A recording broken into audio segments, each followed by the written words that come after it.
কিছু নীতি নির্ধারক জায়গায় আমি বলবো কিছু অযোগ্য লোক বসে আছে। অযোগ্য মানে আমি এই সেন্সে বলছি তারা সবাই শিক্ষিত, কোনো সমস্যা নাই, বাট এই যে বিভিন্ন ধরনের সিচুয়েশন অ্যারাইজ হয়, তারা যখন একটা ডিসিশন মেকিং করে সেখানে অনেক ফাঁকফোকর থেকে যায়। ওই ফাঁকফোকর কারণেই এই ঝামেলাটা হয়। যেমন বর্তমানে আমাদের যে প্রকৌশল অধিকার আন্দোলনটা চলছে, আপনি যদি একটু অ্যানালাইসিস করেন, এটার পিছনে মূল যে ঝামেলাটা সেটা হচ্ছে যে নবম গ্রেড, যেখানে যাওয়ার জন্য মূলত কি আপনাকে বিএসসি ইঞ্জিনিয়ারিং পাস করতে হয়, এরপরে বিসিএস দিয়ে আপনাকে ওখানে জয়েন করতে হয়। কিন্তু ওখানে সেই 2013 সালে বা তার আগে থেকে একটা নিয়ম তারা চালু করে রাখছে, ওই যে নবম গ্রেডে, দশম গ্রেড থেকে অর্থাৎ একটা ডিপ্লোমা ডিগ্রিধারী শিক্ষার্থী সে যদি দশম গ্রেডে জয়েন করে, তাকে যদি কয়েক বছর 5 বছর বা 7 বছর চাকরি করার পরে তাকে অটোমেটিক্যালি ওই নবম গ্রেডে প্রমোশন দেওয়া হয়।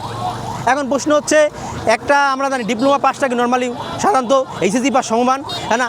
এইচএসসি পাস সমমান একটা শিক্ষার্থী সে কীভাবে, একটা চাকরিজীবী সে কীভাবে নবম গ্রেডে যায়, যেখানে নবম গ্রেডে যাওয়ার জন্য এইচএসসি পাস করতে হয়, অনার্স পাস করতে হয়, এরপরে বিসিএস দিতে হয়, তারপরে যেতে হয়। এই একটা বৈষম্য। তার মানে এখানে আপনি কাকে দোষ দিবেন? অবশ্যই যারা এটা নীতি নির্ধারণ করছে ডেফিনেটলি তারা দায়ী। এখন তারা দায়ী কি? তার মানে তারা কিছু বুঝে না? তারা ডেফিনেটলি বুঝে, কিন্তু তারা হয়তো বা অদৃশ্য কোনো এক শক্তির ছত্রছায়ায়, হতে পারে কোনো, আমরা তো জানি বাংলাদেশে আসলে লেনদেনের একটা ব্যাপার, এই বিভিন্ন কারণে তারা ওই জায়গাটা হয় জিম্মি, হয় তারা নিজেরা জিম্মি হয়ে আছে, অথবা তাদেরকে জিম্মি করা হয়েছে। এইটা একটা সমস্যা।